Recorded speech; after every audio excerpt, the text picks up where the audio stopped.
In the 1300s, one African king became so rich that when he traveled, entire cities collapsed financially, not from war but from generosity. His name was Mansa Musa, and the world was never the same after he walked through it.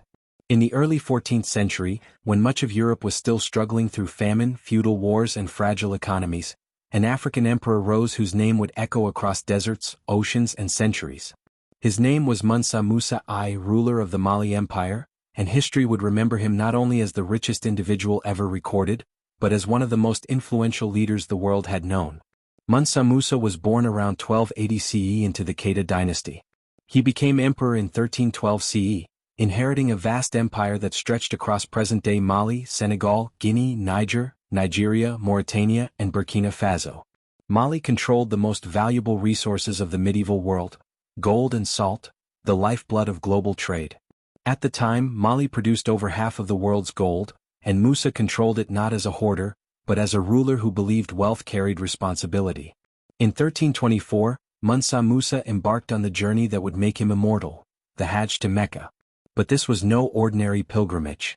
He traveled with a caravan of over 60,000 people, including soldiers, scholars, slaves and officials.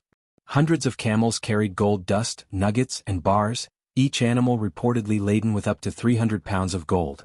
Wherever Mansa Musa passed, especially in Cairo, Medina and Mecca, he gave away gold freely, to the poor, to merchants, to mosques. The generosity was so extreme that it collapsed local economies, causing inflation that lasted over a decade. Gold lost its value because there was suddenly too much of it. For the first time, the world outside Africa asked a stunned question: who is this African king? European and Middle Eastern scholars rushed to document him.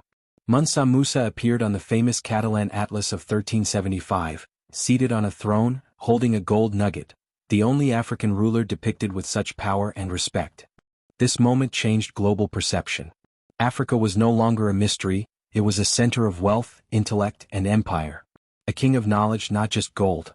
Unlike many rulers, Mansa Musa did not spend his wealth on luxury alone.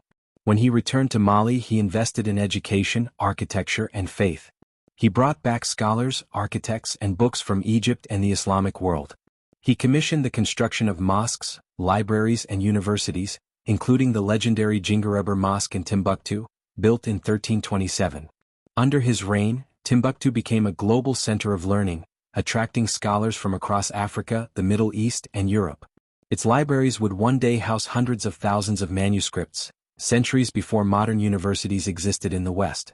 Mansa Musa ruled for 25 years, maintaining peace, expanding trade routes, strengthening governance, and ensuring religious tolerance within his empire. He was feared by enemies, respected by allies, and admired by historians. Yet, despite his wealth, his rule was marked by discipline and order, not chaos. Mali became one of the most stable and prosperous civilizations of the medieval world. Mansa Musa died around 1337 CE. After his death, Mali slowly declined, not because of a lack of gold, but because no successor could match his vision, diplomacy, and authority. His story faded from Western history books but not from truth. Today, historians still debate a haunting question. If Mansa Musa had lived longer, or if his successors had protected Mali's libraries and knowledge, would Africa have become the world's first global superpower? Because somewhere beneath the sands of West Africa, lost manuscripts, forgotten cities, and untold histories still whisper one truth. Mansa Musa did not just control wealth, he reshaped the world, and we may still be discovering the full extent of what he left behind. To watch the full video, click the link on our bio, like and subscribe to our YouTube channel for more interesting hidden historical fact.